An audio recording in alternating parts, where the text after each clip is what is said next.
Hello, hello. Welcome to the 16th episode of the Veggies Abroad Vegan Travel Podcast with the chief veggie pusher, myself, Rebecca Gade Sawicki.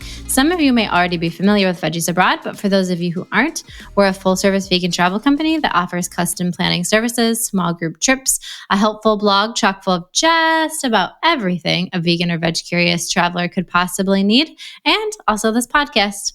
With this podcast, I hope to bring you guys the inside scoop of what vegan, vegan-friendly, and eco-friendly businesses are doing in the wide world of travel. So over the last couple of months, our website has been undergoing a big facelift. It is almost done, thank God. If you go to it right now, you can check out the new look and focus, but please excuse our construction dust. There are some things that still have to be tidied up, but overall, I'm super pleased and glad that this is almost done. If you've never had to do a full website overhaul, let me tell you, it is a messy endeavor. And my best piece of advice is to hire someone or you will honestly drive yourself mad.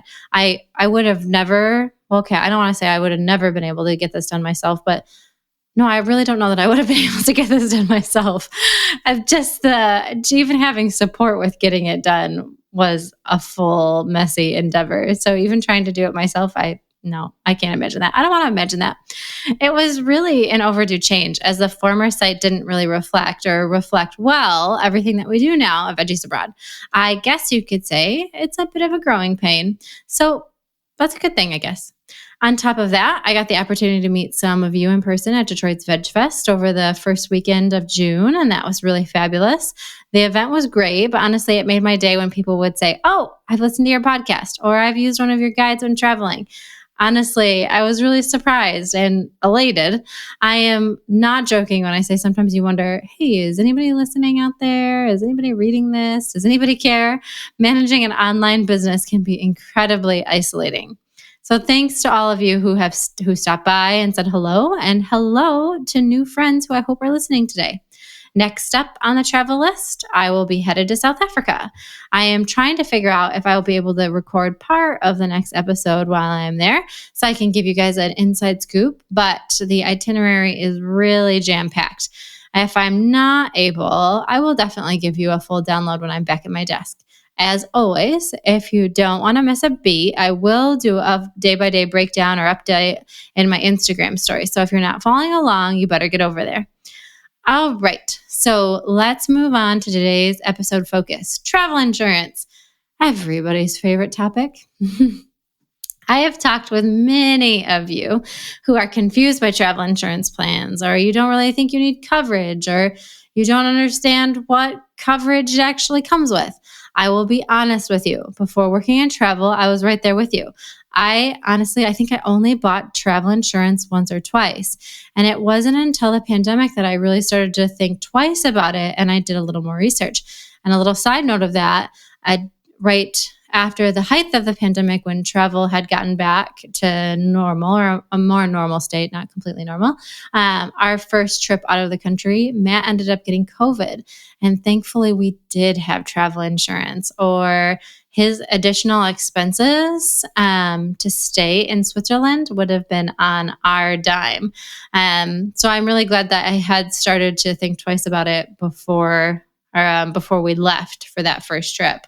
But once I fully entered the travel industry and I learned even more, I was really grateful that nothing ever severe happened prior to the Switzerland trip. And that includes when I was in college. I spent quite a bit of time abroad and I didn't have coverage for any of it. I honestly, thinking back, I can't believe they let me leave the country without it, but that's a whole nother story. Anyway, although I have learned a lot, I am no expert. So I wanted to bring an expert on to talk about some of the ins and outs of what travel insurance is, what it covers, and things that you might not think about. Today's guest has become a regular partner of mine, and I pretty much exclusively use them for all of my own travel and the travel for all of my clients, including for our small group trips. Joining me today is Stephanie Wessel, who is a regional sales manager at Travelex Insurance Services based in Omaha, Nebraska, where she has worked for 14 years. She's responsible for growing the book of travel agency and tour operator account relationships in her 9-state territory. She holds a Bachelor of Science in Business Administration from Kansas State University and holds property and casualty and life insurance and health insurance licenses in Nebraska. So let's get over to my chat with Stephanie and learn a little more about travel insurance.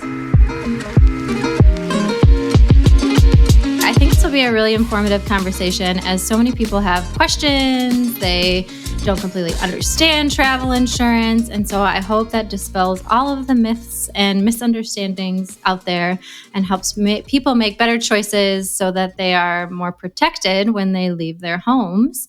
And so with that, can you give us a little bit of an overview of what travel insurance is and the main benefits of why someone might want to purchase it before they travel? Sure. First of all, that's a tall order. It is sort of a complicated product, but in the United States, usually a travel insurance plan protects the investment in the trip against trip cancellation reasons that are covered in that particular policy, but also gives protection during the trip for things like baggage, trip delay, missing part of your trip because you have to return home early, medical losses due to having to seek a doctor during your trip for a sickness or injury, and then medical evac and travel assistance. So that's in a nutshell what it provides. You boiled that down pretty well. Okay, thanks. So when we talk about insuring all of these parts of the trips or having coverage for all of these different things that might come up during the trip, we're talking about insuring your hotel, your airfare, your activities, your ground transportation. When people are kind of looking at all those things to insure, is it important that they insure absolutely everything, or maybe some of the things have a good cancellation policy? How do you help break down some of those things of what should be insured and what shouldn't be insured? Well, it's somewhat nuanced because everyone has a different tolerance for risk personally. But best practice is to look at what are you prepaying that is non-refundable and subject to cancellation penalties. If you're getting credit, could you use the credit in the time amount allowed or not? And do you want to simplify your life for having one claim process? So I would say best practice is you don't need to insure things that you don't stand to lose. So you may have a budget for your trip that is $5,000, but your prepaid for that trip is $3,500. You really only need to insure the prepaid non-refundable for the trip cancellation risk. And then our most popular travel insurance product does give you more coverage for that trip interruption event if you have insured that full trip cost. So let's just say you have gone on your trip, you have experienced a reason to return home early, and now you have to buy emergency airfare. With our Travel Select product, you can receive reimbursement up to 150% of what you had insured. So that's getting reimbursed for the rest of the trip you didn't enjoy. Maybe it was the 9 of 10 days of a cruise or a land tour, and now you are missing that, plus you had that additional air expense. So that's why we do say best practice, insure it all. Mm-hmm.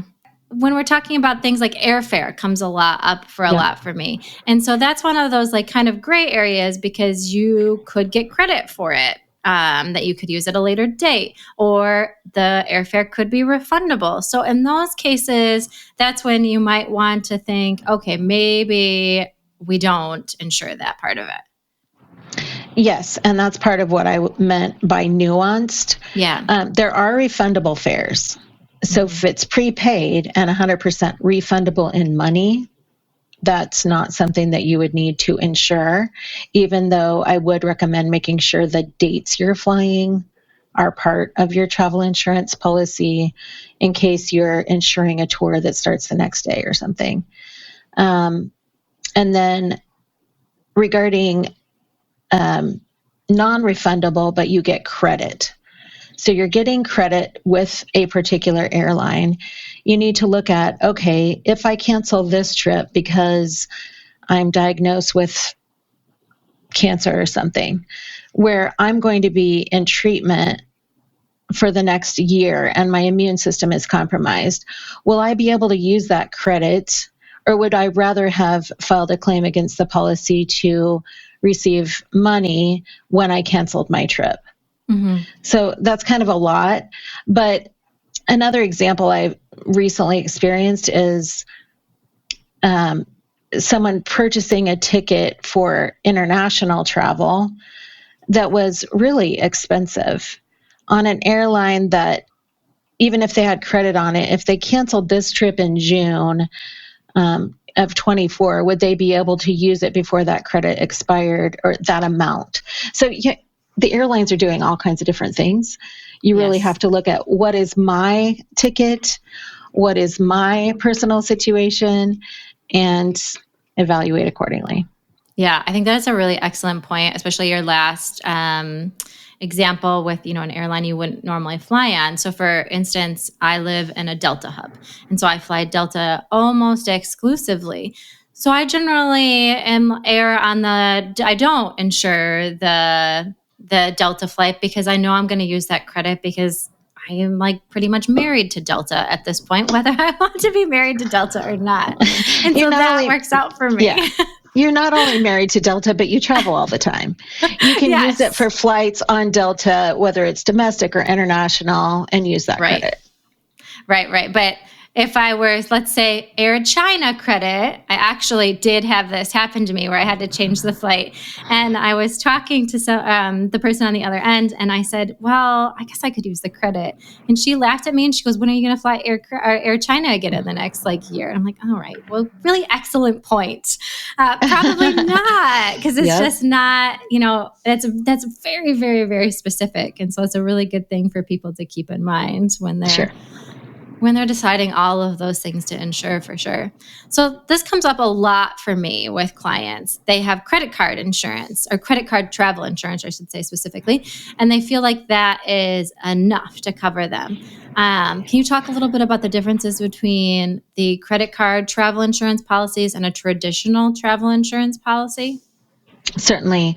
So the only context I have is to compare it to our single trip products. So bear that in mind. That's my bias. We do see and hear that argument all the time. Like, I have the credit card insurance. Why should I need to consider yours? So we do know that our products are sometimes expensive on a per trip basis. But the reason is they bear a lot of risk, and it's primary coverage. So an individual needs to look at, what is the credit card insurance actual policy. So you'll see a marketing blurb that shows all the benefits it provides.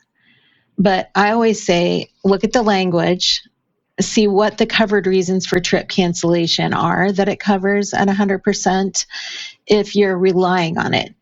Does it cover for death of a family member, or is it only sickness of you? I mean, that's the kind of example.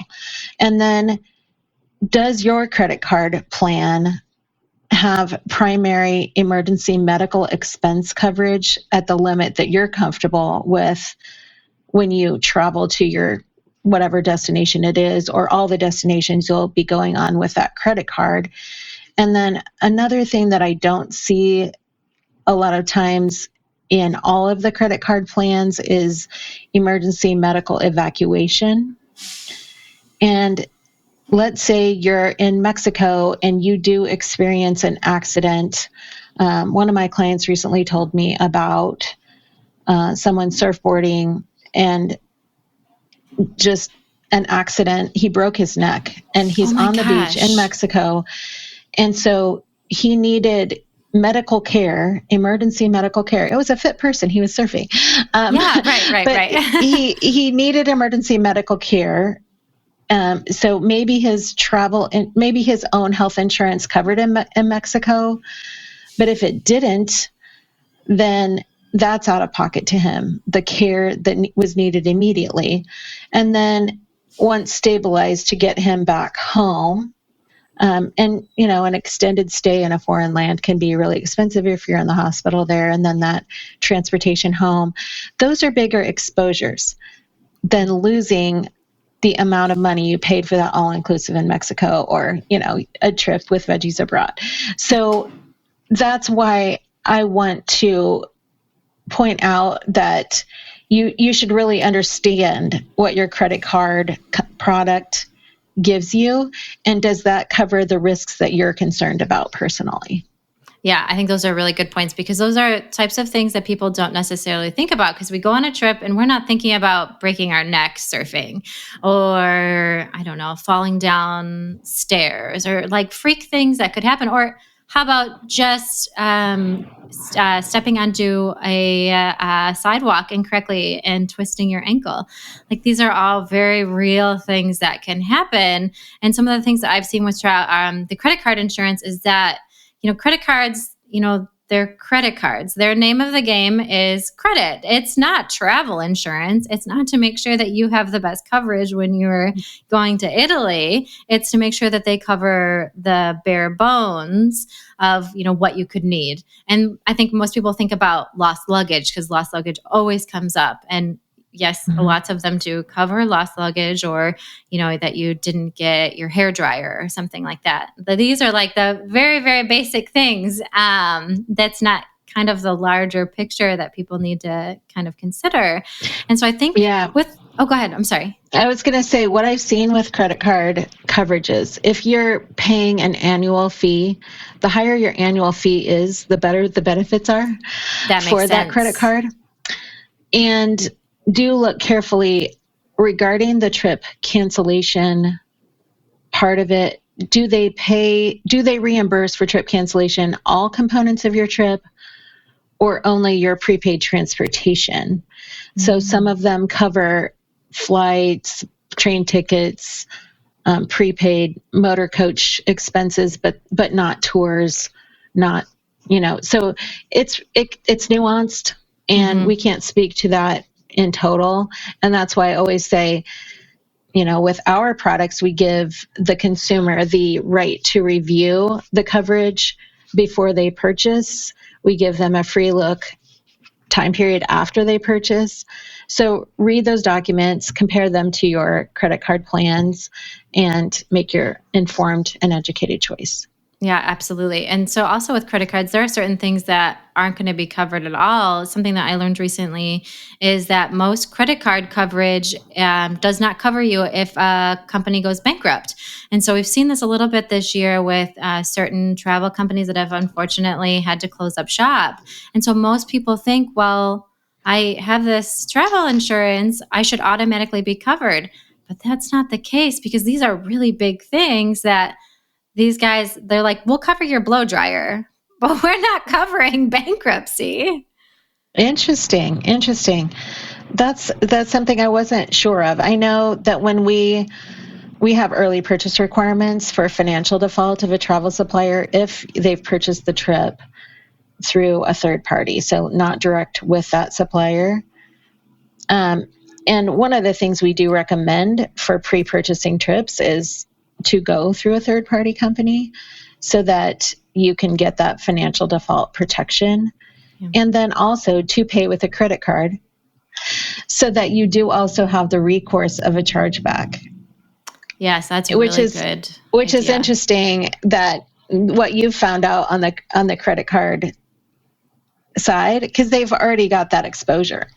Mm-hmm. They already have that exposure from the chargeback situation. Yes, I've also found it, and this is a good thing for people to keep in mind too, with sometimes when you go to book a trip, sometimes they will package the insurance with it as well. And oftentimes it's a little bit cheaper, but some of those big ticket things aren't included in it, like the financial default or, maybe a pre-existing condition waiver and things like that. And we'll get into that a little bit later. And so those are really important things to think about, because I've heard so many stories of people getting burned thinking, well, I had this coverage. Shouldn't I have been covered? But that's not necessarily the case. And sometimes that's not truly trip cancellation with insurance.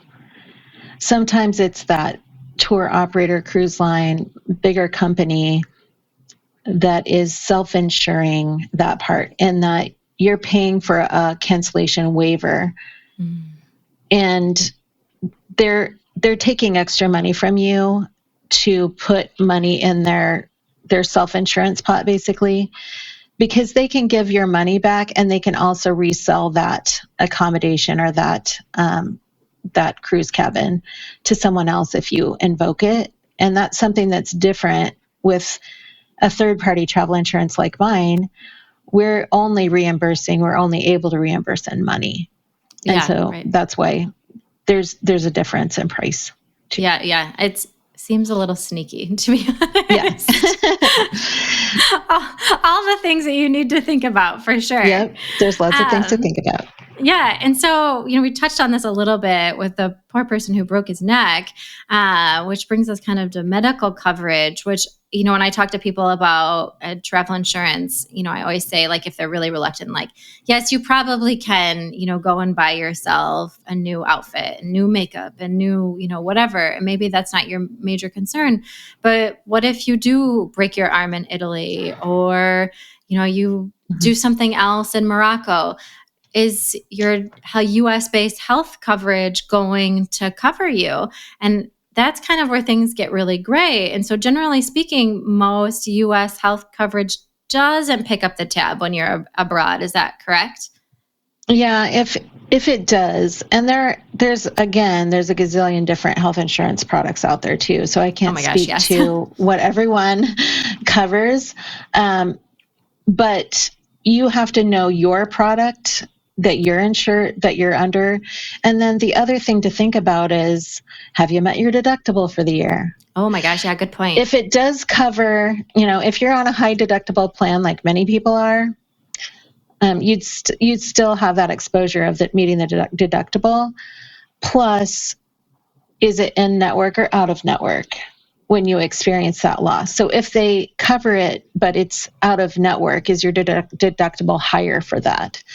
So there's lots of things to think about if you're generally a healthy person and you just are going under the assumption that it's fine. It's a health insurance concern. Just know that there are travel insurance products that you can buy to protect that one trip that pay from the first dollar of loss for that medical expense during the trip. They take responsibility over the health insurance you hold. So you can get reimbursement more quickly generally. So that's kind of how our really products function. Okay. I didn't even think about the deductible part of that. That is a really good point, because a lot of people do have really high deductibles. And if you got hit with a $10,000 medical bill, oh my gosh, that could be really, which, really painful. It's the same risk that you have at home, essentially, of getting sick or injuring yourself. But in addition, the potential emergency medical evacuation expense and not having your own doctors to treat you and things like that when you're on a trip. The cost of medical care varies around the world. Do you need to forward a deposit for even admission to a hospital? That's something that travel insurance can do for you that your own health insurance may not. So you may have to provide your, a deposit before they will even admit you, depending on where you're traveling. Yeah, good point. And in case anybody's not sure what emergency evacuation means, we mentioned it a couple of times, and I forgot to define that. So that's if you have to be medically airlifted or evacuated from a destination to home. And this can be for medical reasons, but it also could be for other reasons like active terrorism or a natural disaster as well, too, correct? Well, we do define them differently on travel insurance policies. So our products provide that emergency medical evacuation for sickness or injury that occurs while you're on the trip. So whether it's a car accident that you were involved in where you're stable, but now you need to be returned to your home, you do have to first go to a medical institution where you are traveling. Mm-hmm. So first responders take you to whatever medical establishment they have there. And then our team of physicians work with your physicians on the ground to determine your fitness to fly and to be transported back to either a better hospital for care, depending on, where you were first taken. So maybe it's not a major city and you need something higher, and then to your home. So that's why it's important to make sure you have that emergency medical evacuation coverage that's primary. Yeah, it's definitely something that I don't think most people would think about when they're planning their trip to Italy. Nobody wants to think, and it's even people that sell travel, they don't want to put that seed of fear in people's minds. I mean, because it's depressing to talk about. It is incredibly depressing. Still travel, people. Still travel. I have levels of stories I tell people depending on where they are in the travel insurance thought process. The trips are worth it. Yeah, the trips are worth it. Don't listen to the fear factor. Right. Yeah. Right. Just make sure you cover yourself. Yeah. And so, since we're still on the topic of medical issues, another thing that comes up quite often, and not everyone thinks about, is a pre-existing health condition. And certain times there are things that if you're traveling, you still can travel, but you need to make sure that you have specific coverage for that. So can we talk a little bit about what a pre-existing health condition is, and what qualifies as that, and how do you get coverage to make sure that you still are okay if, you go to Germany, we'll pick a new destination and something happens. Okay, sounds good. So pre-existing medical conditions are going to be defined by the travel insurance policy you're considering. And I just have to disclaimer that I can speak to that with what the Travelex Insurance, Travel Select, and Travel Basic products have. We consider and we define a pre-existing medical condition as sickness or injury that for which you've had treatment in the last 60 days before you're buying the insurance policy. Please note that any description on pre-existing condition is as of today, May 22nd, when we're recording this. But bottom line, you need to look at your policy. And then you also, even if you've had a recommendation for treatment from a physician, you've had a prescription change in the last 60 days, you've actually had a procedure in the last 60 days. When you buy travel insurance, you also need to be medically fit to take the trip that you're going on. So you're buying the insurance when you're healthy to protect against the potential losses that can come in later. We define a pre-existing medical condition that way. One we hear often is, I'm on medication for high blood pressure. I'm on medication for, I'm on insulin because I'm a diabetic. Okay. I'm on metformin because I'm type 2 diabetic, but it's not too bad yet where I need insulin. Those are types of pre-existing conditions that are pretty common in the United States. Or I had a heart attack is another thing that people ask about. So if you have a heart condition, if you have medication that you routinely take for XYZ condition, maybe you have multiple sclerosis or something, but it's stable and controlled, and you are medically fit to take the trip. There's nothing the doctor would say would prevent you from going on this trip at this moment, but you do routinely see that doctor. Sometimes that medication needs to be tweaked. Sometimes, you have a change in that condition, and you've recently had a recommendation for a procedure to fix that. I mean, those are the types of things that we talk about as pre-existing conditions. Somebody who's had a heart attack 5 years ago, but has had nothing in the last 60 days regarding their heart at all, okay, we wouldn't define as a pre-existing condition.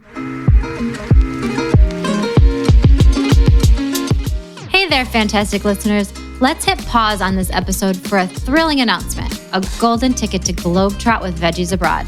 Veggies Abroad isn't just your go-to for vegan guides and trip planning tips. It's your passport to extraordinary small group journeys, carefully crafted by the ultimate veggie pusher and your favorite podcast host, me, Rebecca Gade Sawicki.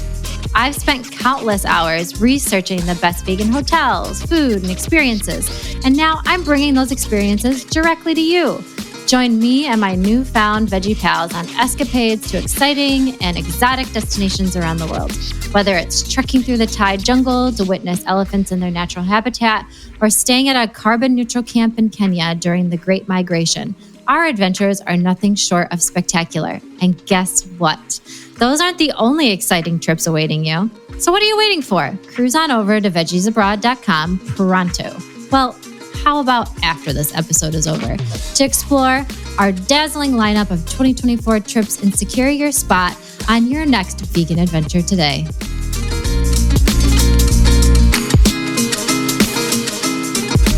Oh, good clarification. I would have thought that still would have landed them in the pre-existing condition bucket. So then to ensure that someone has coverage, if they do have a pre-existing condition, there are some things that they need to do quickly when they take out insurance in order to make sure they have coverage, correct? Correct. And with our product, our Travel Select product, we waive that pre-existing look-back period to exclude or deny claims because of pre-existing conditions if they buy it right away within 15 days of their initial trip deposit date. And that's 15 actual days, not 15 business days. Correct. So if they're buying the insurance, or if they're buying the trip, if they're putting their first money down on the trip on a Wednesday, they have 2 Wednesdays from now to purchase the travel insurance. So I'm recording this on a Wednesday. So that's how I just best practice again, first of all, consider your travel insurance options when you're planning the trip, when you're budgeting for it, and be ready to pull the trigger on the travel insurance product you want right away when you're putting your deposit down. The other thing that we didn't cover and you didn't ask about yet is we do define pre-existing conditions as well as being other relationships that you might cancel for. So the health condition of a non-traveling family member may matter as well. Great point. Yeah. So if you have living parents, grandparents, children, grandchildren, and you aren't taking them with you on the trip, but if they're in the hospital, you would cancel for them. Sure. Then their pre-existing conditions may matter as well for that early purchase. Oh, that is a great point. So yeah, thinking about what else could be happening in your life that could affect your trip, right? As well. Right. So when another aspect of travel insurance that, gives kind of, and maybe you'll have to tell me if this is the wrong way to say it, kind of carte blanche coverage is a cancel for any reason policy. And so this covers someone for everything, right? Even if your dog is sick. With our Travel Select product, we do have that optional cancel for any reason upgrade that's available for that short window of time after they first put their deposit down. It does require that they insure all the components of the trip that are subject to cancellation penalties, so they can't decide to not insure the non-refundable error, for example. They would need to include it. it is a max of $10,000 per person. Okay. So they're paying extra for insurance to give them the ability to cancel for any reason at all, at least 48 hours before departure. Okay. With that upgrade, they're getting back only 75% of the loss they experience versus 100%, because we aren't giving them cancel for any reason at 100% for everything that could possibly happen. It would be too expensive to buy. So just know, in the United States, any travel insurance policy is a named peril policy, meaning we list the reasons that we will reimburse you at 100% if you cancel. The most common claims come in for illness, injury, or death of either the traveler themselves or non-traveling family members. The next category has to do with weather events, typically, like weather cancellation of a flight, blizzard that shuts down their city, things like that. But always understand that there are quite a few named perils on the insurance to reimburse at 100%. But if you truly want that bad hair day reason to cancel, you have to cancel early enough. You have to cancel early enough, or, have purchased that upgrade, and then know that you're not going to get back all of it. And that's where the third-party insurance that I represent is different from those cancellation waivers that are provided by companies that are selling trips directly. So they're self-funding that. And if you buy their protection plan, it can reimburse 100% of your money, or it can give you credit. So you need to understand what theirs does, what the criteria are for theirs as well. It may be, different than what I'm talking about today. So, yeah, good point. And with a credit card as well, I don't know that I've seen a credit card policy have a cancel for any reason built into it. I wouldn't. It'd be way too expensive. The risk is way too high for losses for them. Yeah, absolutely. But I've had people bring up the cancel for any reason. I haven't had it too often. And, I generally try and dissuade people from it. One, it is much more expensive. But two, like, the reasons that you're going to need to cancel are often, like you've already mentioned. So needing to take out that kind of a policy isn't super common, would you say? It's not super common, but I would say, again, put it back. It has to be that individual's tolerance for risk. Sure. Because you have no idea what is going on in their lives that might make them need to cancel. So if they're having a custody battle with an ex-spouse or something, and now they can't take the child on the trip, that's not a named peril in the policy. Excellent example. So, there's just really crazy. Or maybe they're about to close on a new home and something happens with the closing and now they have to cancel it's just, it's the gamut. So there truly are times when, if you want that protection above and beyond what the travel insurance product will give you, do look at that optional upgrade. But it's only available for a short window of time, because otherwise you would buy the insurance when you already know you're going to be claimed. So that's why it's only there for a short time. And the short time, it's within the 15-day window as well, too, as the same pre-existing waiver? Okay. Yeah. For our product, financial default of a travel supplier, work reasons for cancellation, so you're required to work during a trip, is in there. The pre-existing medical waiver and cancel for any reason are all that same thing. So if the time frame, time sensitivity is, if you're paying on the trip today, on a Wednesday, you have within that next 2 weeks to purchase the insurance. So, if you're putting down the deposit on a trip, and maybe you're going to add to the trip or subtract the trip, it is important to at least ensure that deposit within that 15-day period so that you have that extra coverage. And then you can add on to the coverage as you move along, right? Correct. I can only represent the for current Travelex, yes. Travel Select product regarding the rules of how you insure it. But we do allow, as you pay for the trip, as long as you purchase the insurance right away with that first deposit and cover that full deposit, you have the ability to continue increasing coverage as you book and pay for your additional components. Most people choose, like, if they know their total package price, they buy the insurance and it's protecting as they're making their payments and they don't have to worry about it.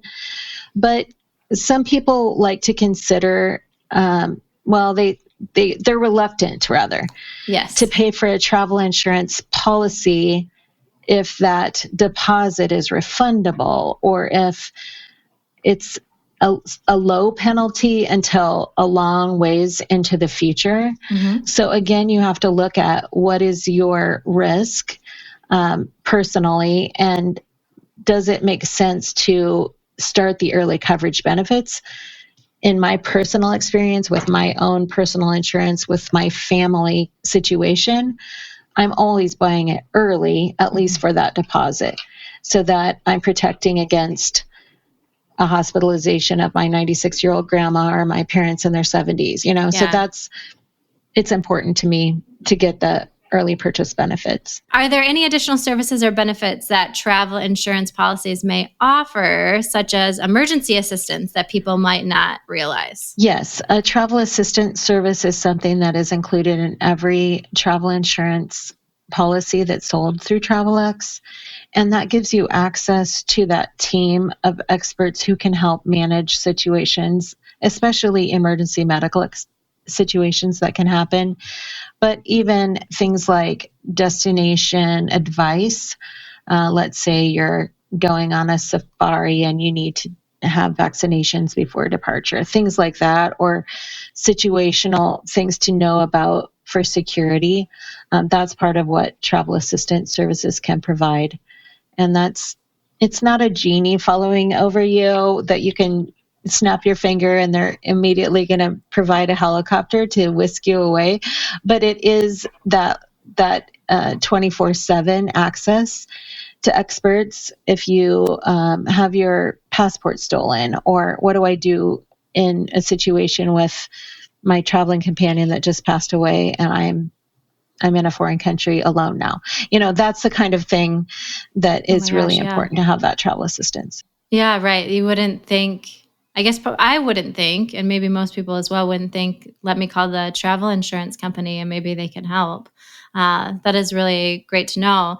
And so this is for, I think, a special subset of people. If somebody plans to go rock climbing or bungee jumping, does the regular policy cover them, or do they need something special, or are they kind of on their own? Well, I think it's really important to point out here that every travel insurance policy has things they cover and things they exclude from coverage.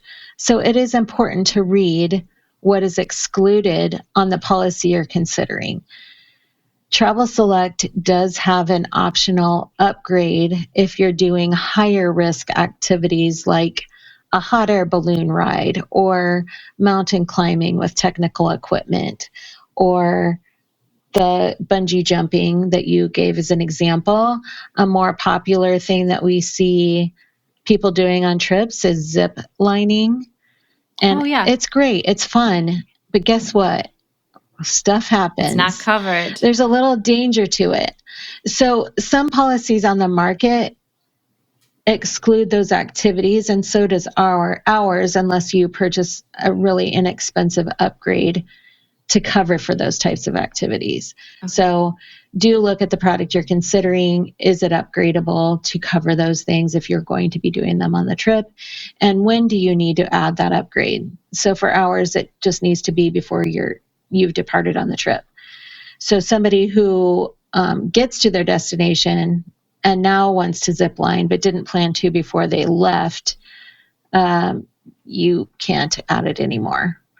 And you'll be at risk for what if you get hurt during that thing? During that, yeah. Will the insurance reimburse that trip to the ER or not?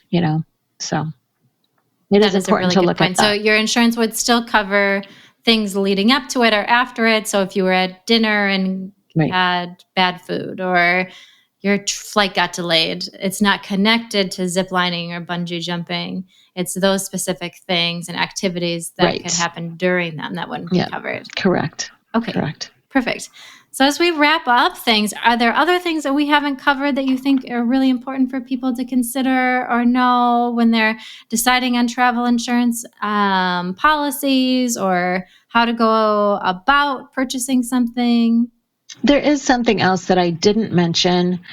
No travel insurance policy that I know of covers for, I'm just afraid to go to that destination. Okay. Now, so in our uncertain world, just know that would be, if you are that type of consumer and you would want to be able to cancel because you are not with your own, safety just safety or something. If something at that destination changes and the trip isn't canceled by the suppliers, we at Travelex would never say go into a situation that you're uncomfortable going to, but we do have that named list of perils that we reimburse at 100% for those.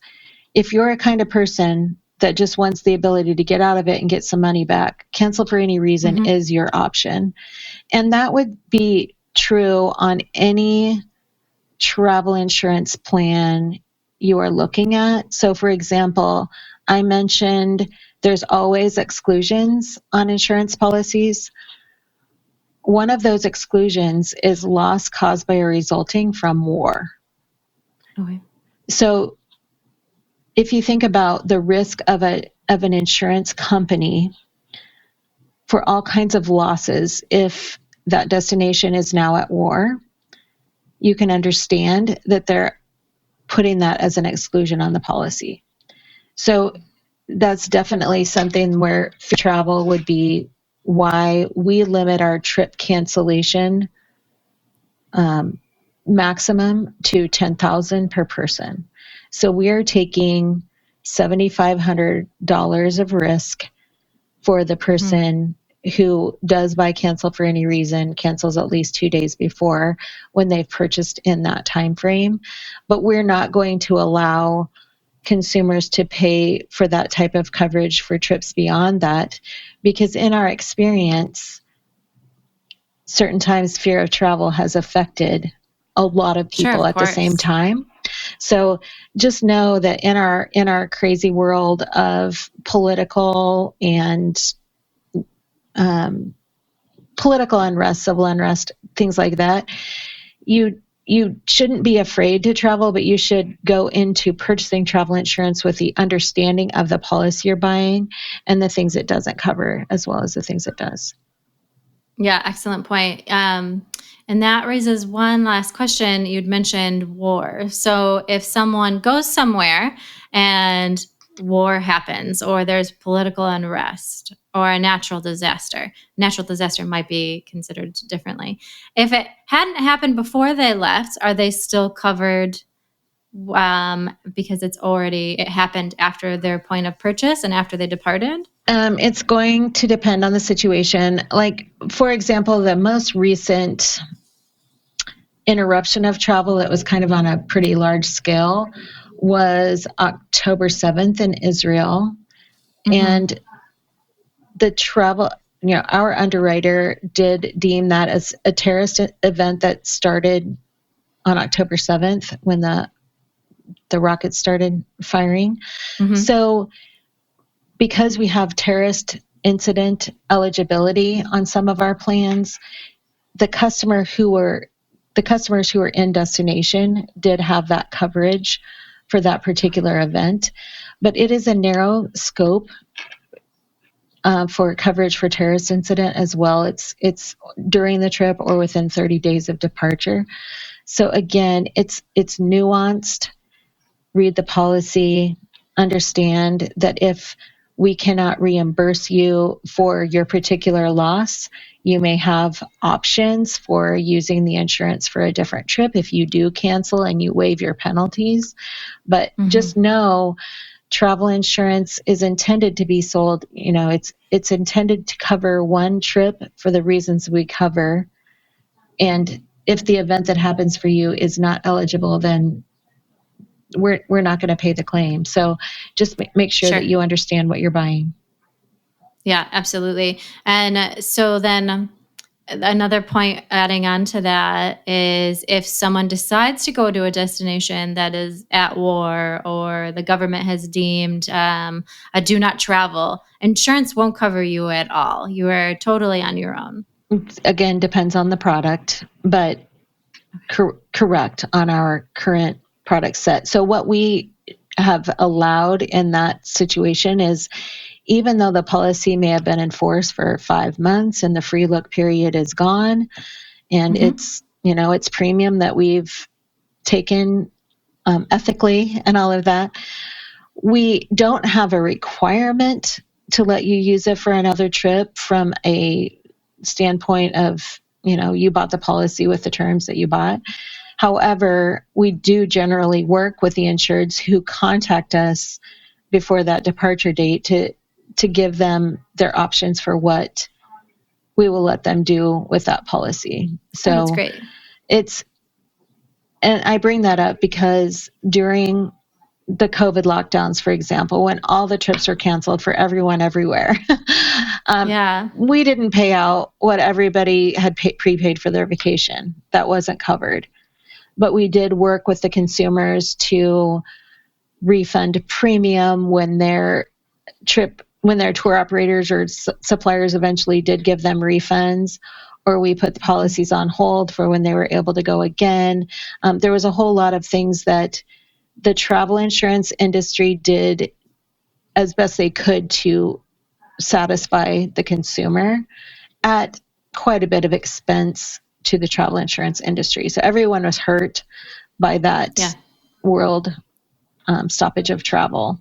And that's why, having been with Travelex for 14 years, I can't be the salesperson or the representative that says, "Oh, buy travel insurance; it'll cover you for everything." Because personally, I know when it has not. So that is why I like to make sure that the consumer understands these are excellent products.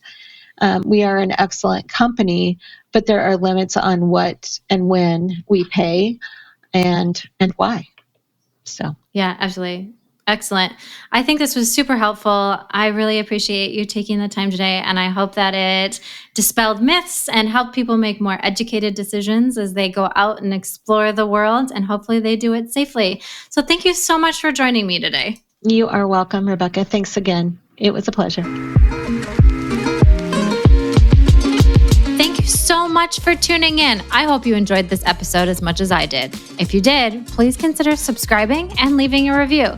If you'd also like to learn more about upcoming Veggies Abroad tours or get additional travel help, visit veggiesabroad.com and also join our newsletter. It's the best way to stay up to date with loads of new content, like where to find gorgeous vegan hotels, what to eat in cities around the world, trip planning tips, and so much more. Well, that's all I've got for now. Until next time.